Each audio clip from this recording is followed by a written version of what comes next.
Glória a Deus, nós estivemos falando nos últimos domingos a respeito da eternidade. O Senhor colocou no nosso coração para falarmos a respeito da eternidade.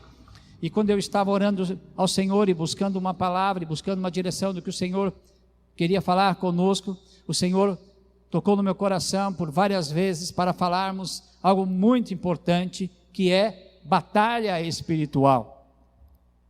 Batalha espiritual. Sabe, irmãos, muitas vezes nós queremos viver uma vida quieta e sossegada, não é?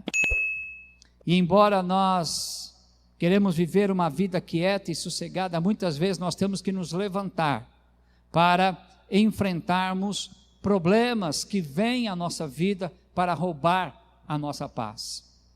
E quando nós enfrentamos um problema, nós precisamos descobrir, é importante descobrir a causa, não é? O que está causando esse problema, para que as nossas ações, elas possam ser efetivas, para que nós possamos ter sucesso nas nossas ações. E na busca de procurar a causa, nós precisamos considerar que há um mundo espiritual que influencia o mundo físico. E que muitas vezes há uma batalha espiritual que você precisa considerar e você precisa aprender a lutar para que então possa alcançar a vitória que você está querendo. Então é sobre esse assunto que nós vamos estar abordando, vamos estar ministrando para você, para que a palavra de Deus inspire a sua vida, para que a sua vida seja uma vida vitoriosa. E a primeira coisa que nós temos que entender nessa questão de mundo espiritual, nessa questão de batalha espiritual, é que existe um inimigo. O inimigo existe. E você precisa saber disso, para que então possa saber como lutar. Quando nós falamos a respeito da eternidade, nós falamos então das coisas que vão acontecer, e a Bíblia fala de duas grandes batalhas espirituais. São batalhas espirituais por quê? Porque são batalhas do bem, ou melhor, do mal contra o bem, não é? São duas grandes batalhas que estão por vir. Sabe quais são? Bom, a primeira é a batalha do Armagedon. Você se lembra? Batalha do Armagedon. O que diz a palavra de Deus a respeito dessa batalha? Está lá em Apocalipse 16, 12 a 16. E o sexto anjo derramou a sua taça sobre o grande rio Eufrates, e a sua água secou-se, para que se preparasse o caminho dos reis do Oriente. E da boca do dragão, e da boca da besta, e da boca do falso profeta, vi sair 3 espíritos imundos, semelhantes a rãs, porque são espíritos de demônios, que fazem prodígios, os quais vão ao encontro dos reis da terra e de todo o mundo, para os congregar para a batalha, naquele grande dia do Deus Todo-Poderoso. E os congregaram no lugar em que em hebreu se chama Armagedon. Então essa é a batalha do Armagedon. Quando é que vai acontecer essa batalha? Você se lembra? Se você tem acompanhado aí as nossas ministrações, mas eu dei uma dica lá, o sexto anjo derramou a sua taça. Então essa batalha do Armagedon vai acontecer quando? Na vinda de Cristo, depois do arrebatamento da igreja, quando Deus vai executar o juízo sobre quem? Sobre a trindade do mal. Qual é essa trindade do mal? Está aqui escrito, olha lá, o dragão, quem mais? A besta, quem mais? O falso profeta. O dragão, aquele que é o comandante geral, Satanás, é o comandante geral dessa trindade.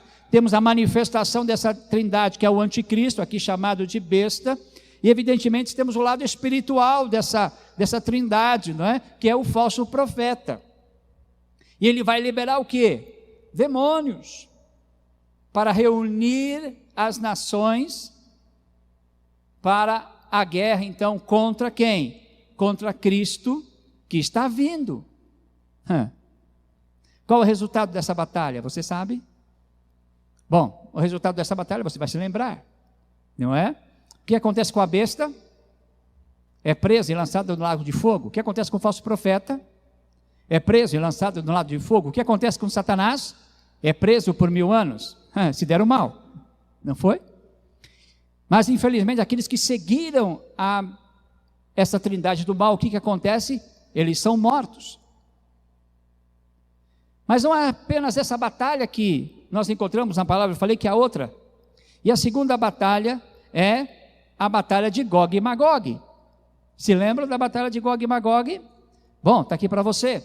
Apocalipse 20, 7 e 8. E acabando-se os 1000 anos, Satanás será solto da sua prisão e sairá a enganar as nações que estão sobre os 4 cantos da terra, Gog e Magog, cujo número é como a areia do mar, para as ajuntar em batalha. Assim como no Armagedon, Gog e Magog também é uma batalha espiritual, onde Satanás, ele estava preso por 1000 anos, ele é solto. Então quando que acontecerá essa batalha do Gog e Magog? Então, no final do milênio. Você já sabe disso. Uau, você já sabe muitas coisas a respeito da eternidade, do que vai acontecer. Isso é muito bom, porque a palavra de Deus nos ensina, e nós temos que estar preparados para isso.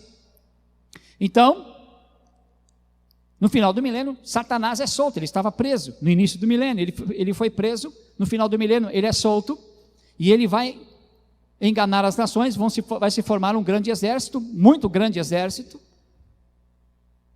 para fazer guerra contra quem? Contra Cristo e os salvos que estão lá. O quê? No milênio, os salvos vão estar o quê? Reinando com Cristo. Não é isso que você já aprendeu? Aleluia, por causa disso. E o que vai acontecer nessa batalha? De novo, eles vão perder. Satanás definitivamente é preso e lançado no lago de fogo, e os seus seguidores, eles são mortos. E aí você me pergunta, por que será que Satanás, sabendo que em todas essas grandes batalhas ele irá perder, por que será que ele vai para essas guerras? Por que ele promove essas batalhas, se ele sabe que ele vai perder? Por que será? Você já descobriu. Porque com ele consegue levar muitas pessoas, não é? Veja que em todas essas batalhas, tanto no Armagedon como Gog e Magog, ele não está sozinho. O que ele faz? Ele procura ajuntar as nações, várias pessoas, e na verdade ele faz isso, ele entrega a sua vida para que essas pessoas também possam ser mortas. Triste isso, não é? Então a estratégia do inimigo, ele não está preocupado com ele, mas ele está preocupado em que levar essas pessoas para a morte, porque é isso que ele faz. É isso que ele faz. É reunir as pessoas, enganando, prometendo coisas e levá-los para a morte. E quando olhamos a Bíblia, não é só no Apocalipse, mas se você se lembrar desde o início da Bíblia, desde o Gênesis, então nós podemos dizer que de Gênesis a Apocalipse, o inimigo só tem um objetivo: trazer a morte para o ser humano, infligir a morte para as vidas. Quando nós lemos lá, Adão e Eva, não foi assim? Ele enganou Eva, que enganou Adão, foram enganados, e o que aconteceu? Eles morreram, não é isso? Não é isso que nós lemos? Deus falou, se vocês comerem da árvore do conhecimento do bem e do mal, vocês vão morrer, e eles morreram. Então, Satanás colocou a morte desde o jardim do Éden, e a morte então começou a fazer parte da nossa vida. Então nós vemos de Gênesis a Apocalipse, ele colocando morte, então o inimigo existe, fique atento, para colocar morte, para levar morte à sua vida, morte à sua família, e aqueles que estão na morte, para que possam permanecer na morte. Então você precisa tomar cuidado com esse inimigo, porque ele tem essa intenção. E essa nossa luta, e se o inimigo quer causar morte, você não quer que você sofrer esse tipo de coisa. Então, se ele quer causar morte, você precisa estar atento. e estar batalhando contra isso, tá certo? Não é isso que você quer, batalhar contra isso, você quer morte na sua vida? Não, mas você não pode ficar de braços cruzados, você precisa saber como agir, e a nossa batalha é uma batalha diária, sabe, o inimigo não está esperando acontecer o Armagedon e Gog e Magog para poder fazer batalha, não, todo dia ele batalha contra a nossa vida, e nós precisamos estar atentos quanto a isso, porque ele quer nos afastar da presença de Deus, e quer implantar a morte, a destruição na nossa vida. Então temos que ficar atentos quanto a isso. Romanos 5,12 diz o quê? Portanto, como por um homem entrou o pecado no mundo, e pelo pecado a morte, assim também a morte passou a todos os homens, por isso que todos pecaram. Quem é que implantou a morte no mundo? Foi Satanás. E aí essa morte que ele implantou lá no jardim do Éden, passa para nós também. Agora, vamos entender essa morte. É uma morte física, tá certo? Nós morremos, os nossos dias são contados. Por quê? Porque quando Satanás plantou a morte no jardim do Éden, o pecado no jardim do Éden, e pelo pecado a morte, como diz o texto, o que Deus fez? Deus proibiu o acesso à árvore da vida, não foi isso? Então a morte realmente se instaurou. Antes Adão se alimentava da árvore da vida, e isso dava vida para ele, por isso que se chama árvore da vida, porque a árvore dava vida, ok? Não é? Muito bem, se Adão não tinha mais acesso à árvore da vida, ele iria morrer. Então Satanás venceu naquele episódio. E ele procura fazer isso, trazer morte, mas não foi só morte física que aconteceu ali, talvez uma morte pior, foi o quê? É que com o pecado, o homem morreu para a glória de Deus, na vida dele. Olha o que diz a palavra do Senhor, também no livro de Romanos 3:23, porque todos pecaram, quando lá no Éden, sofremos então, o pecado de Adão, pecaram e destituídos estão da glória de Deus. O que é destituído? Tirou fora, entenderam? Então, o inimigo ele plantou a morte no jardim do Éden, a morte física, mas também a morte para a glória de Deus. A glória de Deus não estava mais com o homem. E o que é a glória de Deus? É a bênção de Deus, estão entendendo? A presença de Deus, a plenitude de Deus. Então, Adão não tinha mais a glória de Deus. Por isso que, muitas vezes nós, quando nós sofremos a miséria, sofremos a destruição, sofremos o fracasso, sofremos doenças, isso tudo é causa de quê? É causa do pecado que o inimigo implantou a morte.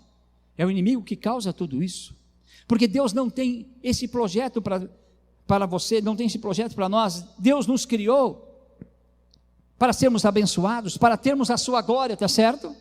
Se eu fui destituído, se o homem foi destituído é porque ele tinha, não é isso? Eu não posso ser destituído daquilo que eu nunca tive, mas o homem ele tinha a glória de Deus, fazia parte do projeto de Deus para a vida dele, e é assim que acontece. O projeto de Deus para a sua vida é que você tenha uma vida de glória, uma vida abençoada, uma vida bem-sucedida.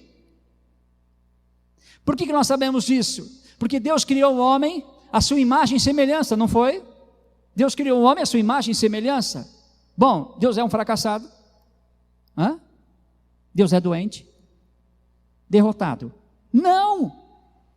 Se nós fomos criados à imagem e semelhança de Deus, se nós recebemos essa glória, é porque Deus criou-nos para sermos vitoriosos, está certo? Quando Deus cria Adão, ele fala: domine sobre o peixe do mar, você tem domínio. Alguém que domina tem força. Esse é o projeto de Deus para a nossa vida, mas esse projeto foi comprometido, por quê? Porque Satanás implantou a morte da glória de Deus na nossa vida. E essa é uma verdade Mas isso não faz parte do plano de Deus. Eu quero dizer, Deus continua tendo um plano excelente para a sua vida, porque é projeto dele. Você é criado, toda pessoa que nasce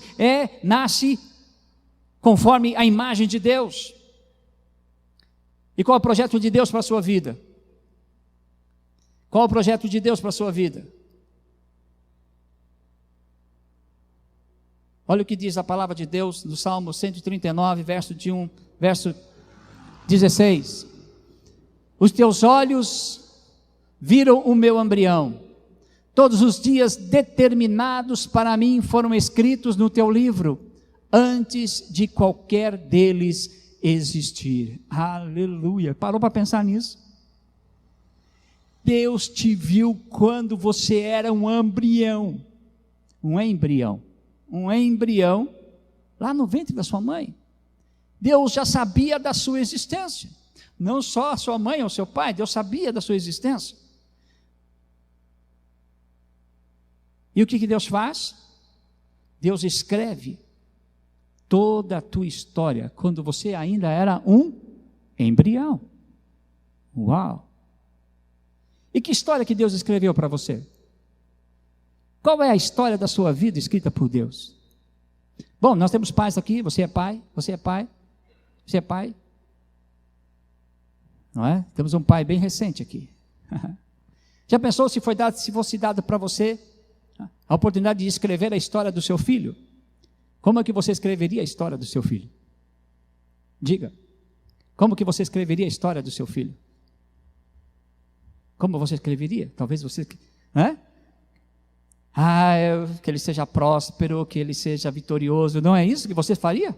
Não é? Todo pai faria isso, escreveria a melhor história, a mais linda história para o seu filho. Bom, vocês acham que com Deus é diferente? Vocês acham que com Deus é diferente? Deus escreveu uma linda história para você, e Ele não só fez isso, Ele deixou registrado, não é? Não só planejou, mas Ele deixou registrado no seu livro. Deixou registrado no seu livro a história da sua vida, quando você ainda era um embrião. Isso é maravilhoso, não é? Bom, mas fala de livros, e nós estudamos sobre livros. Onde mais fala de livros? Onde mais fala de livros? Opa, lá no juízo final, não é isso? No juízo final. Não se fala de livros? Diz que serão abertos os livros e será aberto o livro da vida. Então o que acontece? Lá no juízo final será aberto o livro, e nesse livro estará ali a história que Deus escreveu para a sua vida. Mas existe uma diferença entre a história que Deus escreveu para a sua vida e a história que você quis viver. Há uma diferença entre a história que Deus escreveu para a sua vida e a história que você quis viver. E lá naquele dia do juízo final será comparada essas duas histórias. E de repente a história de Deus é que você fosse vitorioso, que você fosse dedicado, que você estudasse, que você tivesse um bom relacionamento com seus familiares, que você pudesse estudar, se formar, ser um médico, ser um engenheiro. Deus escreveu a melhor história para você, mas vai ser comparado com a história que você quis viver. E aí, talvez tenha uma grande divergência entre a história que Deus tinha prometido, tinha planejado para você, do que a história que você viveu. E o pior, na história que você viveu, havia um ponto onde tudo poderia ser mudado. Porque na história de cada um de nós, escute isso, na sua história de vida, escrita por Deus, está um momento em que você conhece o presente de Deus para a humanidade, onde você recebe um presente que é conhecer o teu irmão mais velho, Jesus. E conhecendo Jesus, toda a história muda. Amém? A história da nossa vida pode mudar quando conhecemos o Senhor Jesus. Por isso que naquele dia onde serão abertos os livros, onde a história que muitas vezes que você está vivendo está totalmente fora dos planos de Deus, vai se olhar no outro livro, para saber se algum ponto da sua vida, você conheceu o Senhor Jesus, que mudaria a sua história, Mas infelizmente, se você estiver lá no juízo final, seu nome não estará lá, então quer dizer que você não mudou a sua história foi totalmente diferente daquilo que Deus tinha planejado para você, e isso é muito triste. Por isso eu quero te dizer hoje uma coisa: se você tem vivido a sua vida tem sido permeada pela morte, pela destruição, pela desgraça, pelo rancor, pela mágoa, pelo fracasso, o Senhor Jesus pode mudar a sua vida hoje, aleluia, porque Ele disse algo importante, né? Lá em Romanos 12:2, a vontade de Deus qual que é? Não sede conformados com este mundo, mas sede transformados pela renovação do vosso entendimento, para que experimenteis qual seja a boa, agradável e perfeita vontade de Deus. Qual é a vontade de Deus para a sua vida? Boa, perfeita e agradável. Mas muitas vezes não queremos isso, queremos viver a nossa própria vida, e aí o inimigo vem para semear a morte. Mas Jesus diz lá em João 11:25, disse-lhe Jesus: eu sou a ressurreição e a vida, quem crê em mim, ainda que esteja morto, viverá. Aleluia. O inimigo tem semeado morte na sua vida, tem semeado fracasso, tem semeado derrota, morte dos seus relacionamentos, morte do seu trabalho.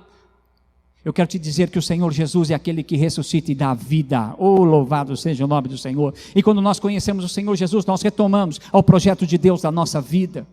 Esse é o objetivo do Senhor. Isso é o que Deus tem para você. É ter um encontro com Cristo, porque o encontro com Cristo vai transformar a sua vida, vai fazer com que você possa viver a glória de Deus de novo sobre você.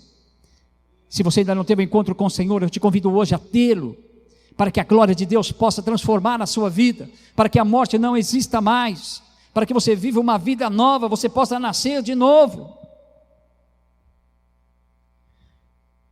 Mas mesmo assim, quando você nasce de novo, quero te dizer uma coisa: o inimigo fica no teu pé para que você possa voltar a morrer. Por isso que a nossa luta é uma luta diária. Não é porque nós andamos com Cristo e está tudo resolvido. Bom, nós temos o Senhor do nosso lado, e isso é tremendo, isso é maravilhoso, temos a vida, mas o inimigo quer vir com morte. Você precisa ficar esperto para saber que ele vai tentar te levar para a morte de novo, mas você não quer ir para lá, amém? Você não quer ir para a morte de novo, está certo? Então você precisa ficar atento. Mas talvez você fale: mas eu não quero nem ouvir falar do diabo. Ninguém gosta. Não quero nem ouvir falar do inimigo. Bom, mas não querer ouvir falar não resolve o problema. Você pode não querer ouvir falar do Covid, mas ele está aí, continua contaminando, não é? Assim é com a batalha espiritual. Eu não quero nem ouvir falar, mas ela existe. Mas quando eu aprendo, eu consigo ter vitória. O Senhor diz assim na sua palavra, em 2 Coríntios 2, 10, 11, para que não sejamos vencidos por Satanás, porque não ignoramos os seus ardis. O que é um ardir? Um ardil? O que é um ardil? É uma ação que quer o nosso mal.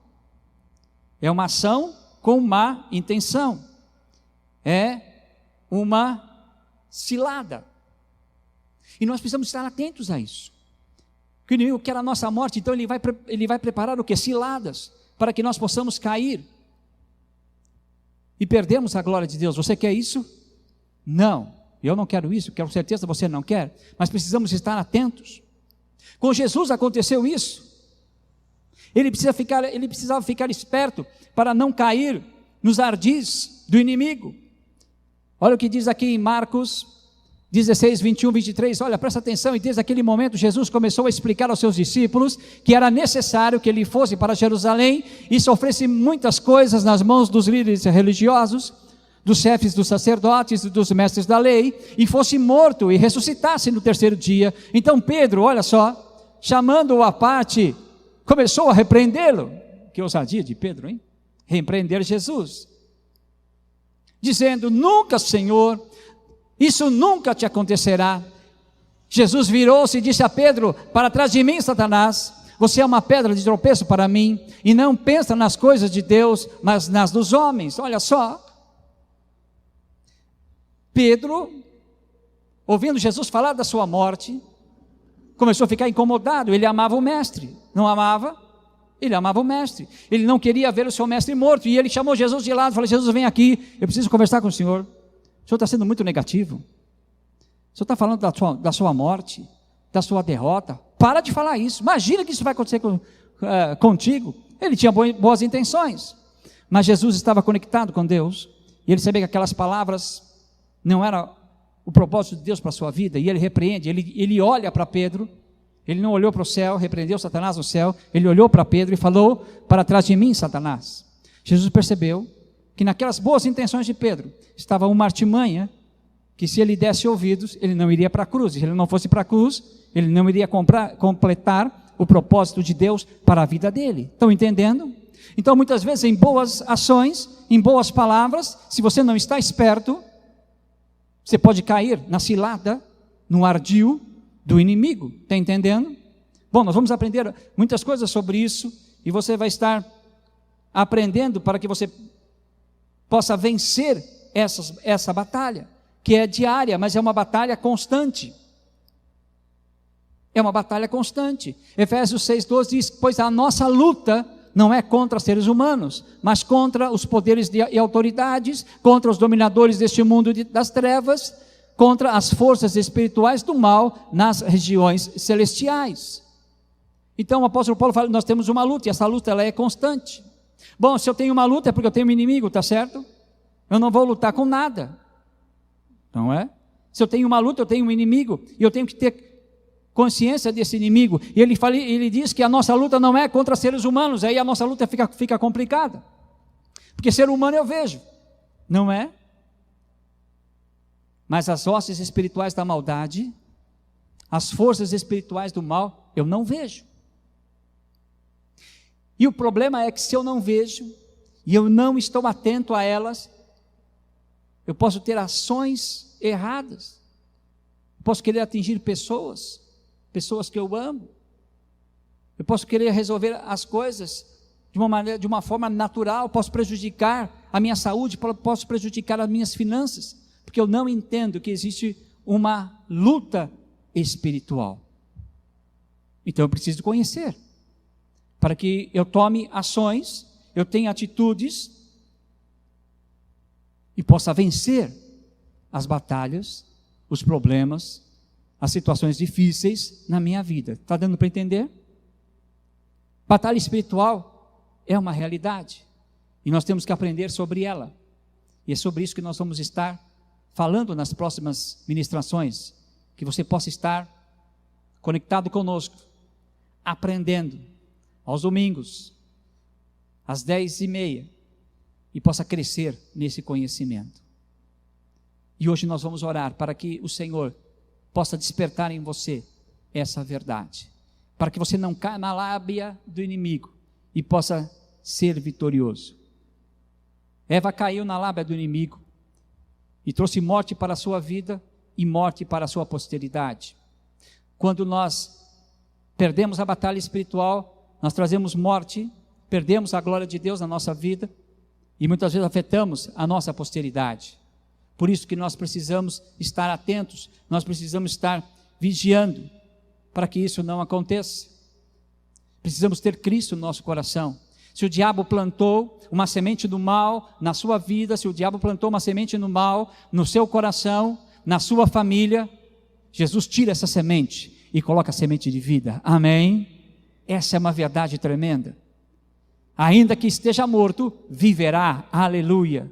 Ainda que o seu relacionamento esteja morto, ele vai viver. Ainda que você possa estar sendo afligido por qualquer situação, olha, se está morto, o Senhor diz que vai viver, porque a semente de vida é plantada no seu coração, e se a semente de vida é plantada no nosso coração, ela é poderosa. Mas veja o que Deus diz para Adão no jardim do Éden. O que Adão tinha que fazer lá no jardim do Éden? Ficar na rede, tomando água de coco o dia inteiro? Não. Olha o que diz aqui Gênesis 2,15. E tomou o Senhor Deus o homem e o pôs no jardim do Éden para o lavrar e o guardar. Bom, Deus o colocou no melhor lugar, Deus colocou o homem no melhor lugar, Deus tem o melhor para a sua vida, amém? Deus tem o melhor plano para a sua vida, Deus te colocou aí, mas você tem que fazer o quê? Você tem que lavrar. O que é lavrar? É você cultivar a terra, para que a terra possa produzir o quê? Frutos, tá certo? Não é só jogar a semente e ficar sentado e esperar crescer, não é assim que funciona, é? Não é. Diz que se você lançar a semente de qualquer jeito, vai vir as aves do céu, justamente, vai vir o inimigo e roubar a semente. Você precisa arar, você precisa trabalhar para produzir frutos. Mas o que Deus disse para Adão também? Para o guardar. Veja que ali, o Senhor Deus, nós estamos falando de Gênesis 2, início da Bíblia, Deus já está sinalizando para Adão, Adão, vai vir um inimigo para querer roubar a semente. Então você precisa guardar. A semente de vida está plantada no seu coração, mas você precisa guardar. Ela precisa germinar, você precisa arar para que, através da palavra de Deus, essa semente possa germinar, mas você precisa guardar. E como é que nós guardamos? Ficando firmes contra o inimigo. Então temos que aprender a como guardar. Amém? Vamos orar ao Senhor para que nos dê entendimento e estratégia para sairmos vitoriosos dessa batalha. E com certeza você sairá vitorioso. Amém? Vamos ficar em pé e vamos orar ao Senhor. Senhor, nós te damos graças porque a semente de vida está no nosso coração. Senhor amado, que a glória que perdemos ali no Éden, o Senhor Jesus a conquistou na cruz para nós, aleluia, e nós te damos graças por isso, porque a vida está em nós. Mas Senhor, o Senhor nos alerta nesta manhã, que precisamos trabalhar com essa semente, precisamos arar, precisamos cuidar dela, Senhor, através da tua palavra, através do teu entendimento, e guardar, Senhor, da ação do inimigo, e queremos aprender a fazer isso, através da tua palavra. Senhor amado, queremos aprender a como sair vitoriosos na batalha espiritual, para que possamos conquistar tudo aquilo que o Senhor tem planejado para nós, que o Senhor planejou para nós, desde quando éramos um embrião. É assim que nós oramos, Senhor. Nós queremos que o Senhor tem para nós, porque o Senhor tem para nós o melhor. Assim nós oramos e pedimos a tua direção e bênção. Em nome de Jesus, amém, amém.